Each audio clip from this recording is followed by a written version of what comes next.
This afternoon I have with me Marilyn Swezey, who's put together one of our newest titles, which is called The Romanovs Under House Arrest, from the 1917 Diary of a Parish Priest. And this is you could say in the first instance, a book of history. So let's talk first, Marilyn, a little bit about the history behind the history. How does this book come to be, and of what does it consist?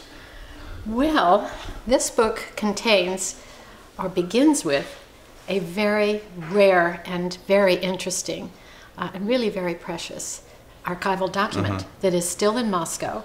It is unpublished in Russian yet and unknown. We are publishing it really for the first time through Jordanville. And the story begins right here at St. John the Baptist. The diary was found, the text of the diary was found in Moscow by another of our parishioners here, Eugene Vernigora, some years ago. It was sometime in the 90s, I don't remember the exact year. And he was often in Moscow on work, and he would always stop at the State Archives at Garf to see what he could find in relation to the imperial family that was unknown.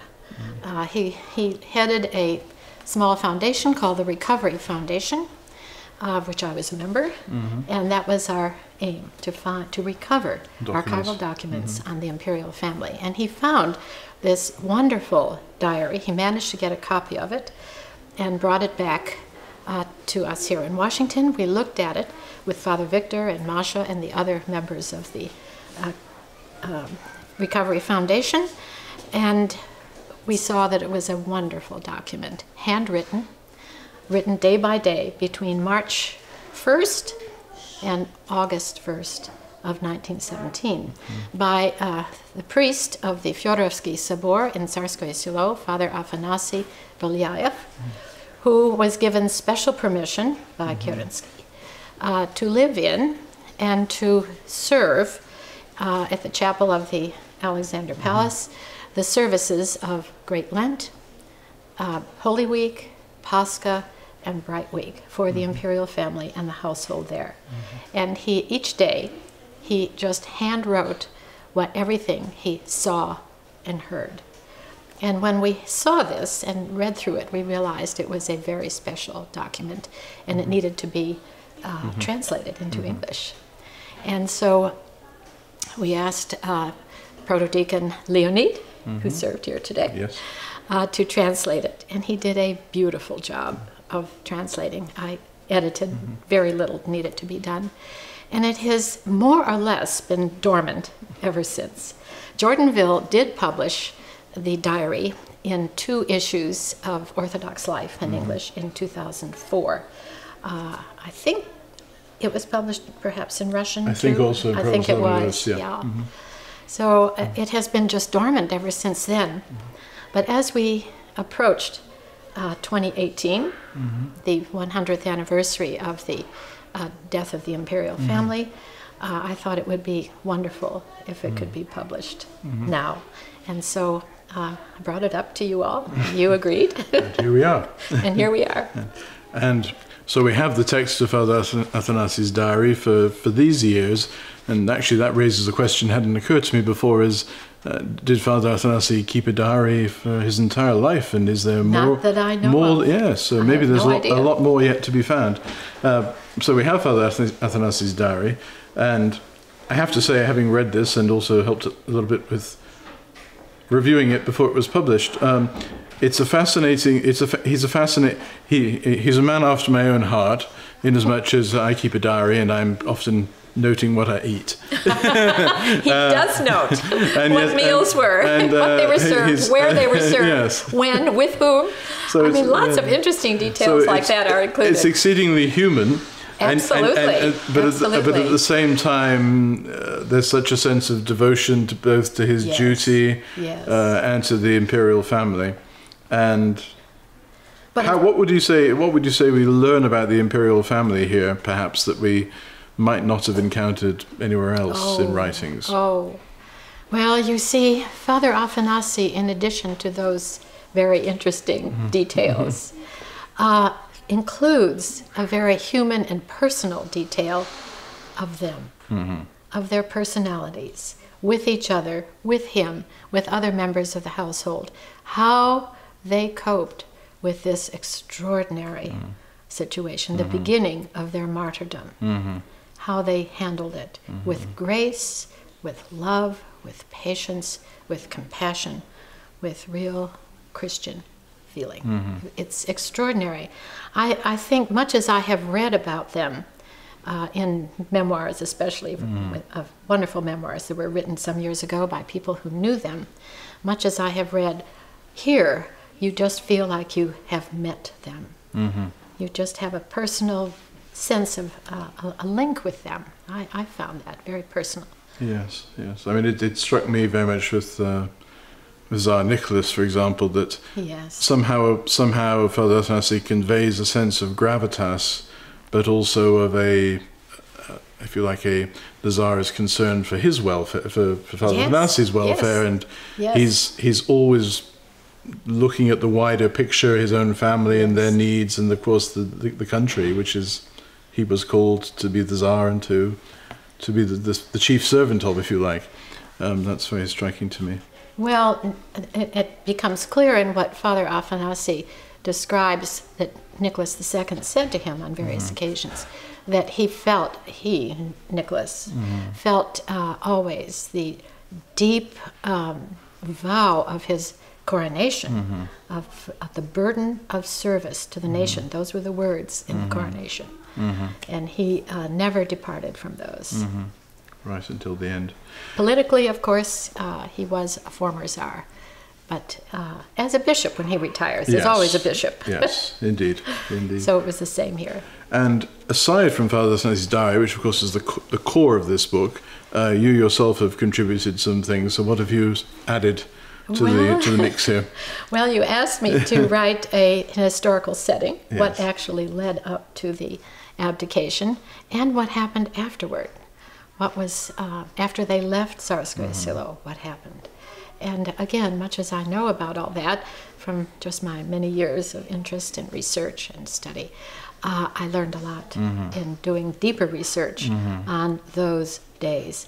And what really struck me was how the socialist revolutionaries, especially the Bolsheviks who eventually triumphed, just set the scene and just took over, took over. But I also was very surprised and interested to recognize that some of their techniques, in a very eerie sense, we're seeing here today. The creation, for instance, of fake news. While the media and the news was not as developed there then as it is now, nevertheless, the socialist revolutionaries created their own media and created these horrible scandals about the imperial family, about the aristocracy, even about Rasputin. Not all of that was true, what was written about him. So I was very surprised to recognize such a similarity to today's world.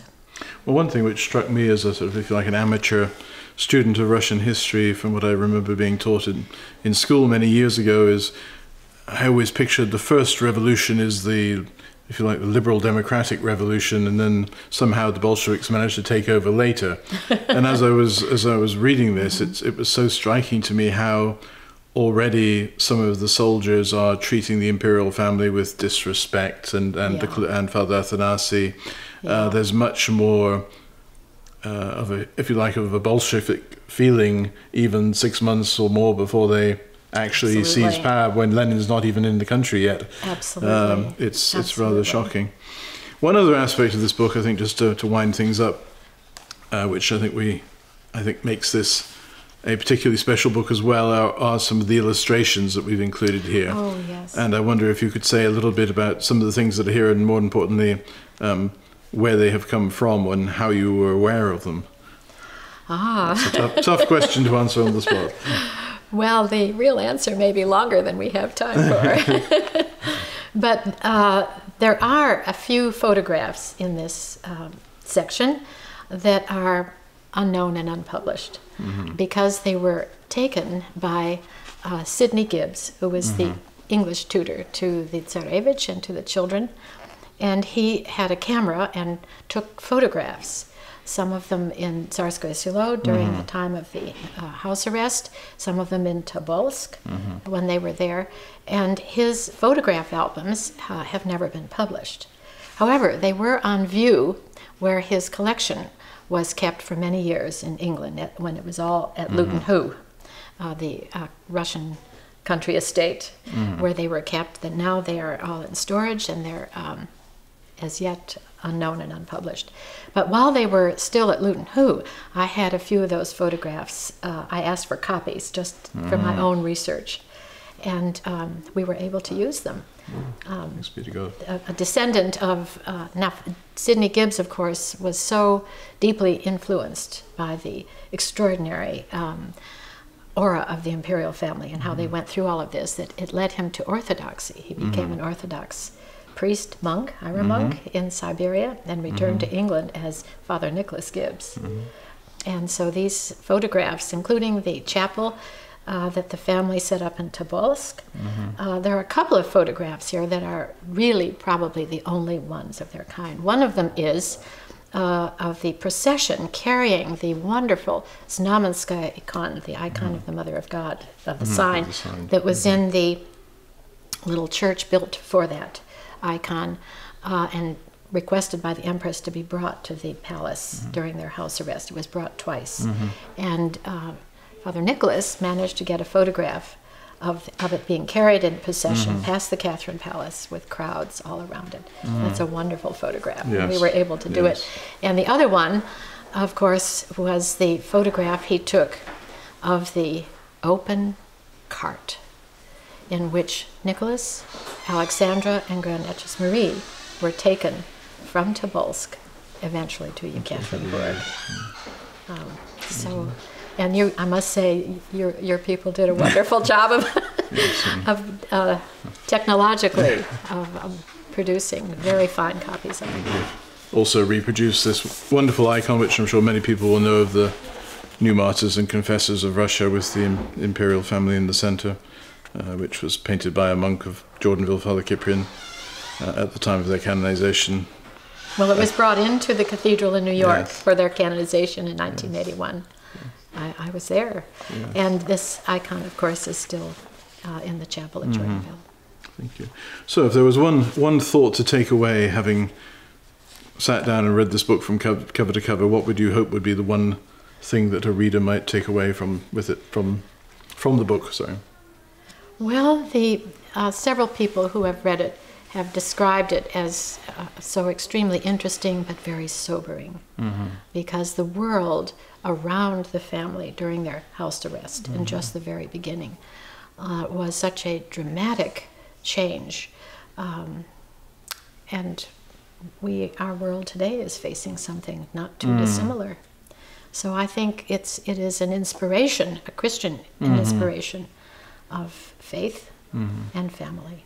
In uncertain times. Absolutely. Thank you. Thank you very much. So the book again, which I'm holding here, is called The Romanovs Under House Arrest, from the 1917 Diary of a Palace Priest, printed by Holy Trinity Publications at Holy Trinity Monastery in Jordanville. And if you want to find the book online for certain, use the ISBN number I always say to people, which is 978-088-465-4544. And thank you to Marilyn Swezey for bringing this to us and putting it together. And please God, many will read it and be encouraged and better able to live in the trying times we live in, following the example of the sainted family. Yes, it's coming out at a timely... Christ is risen. Truly he is risen. Thank you, Nicholas.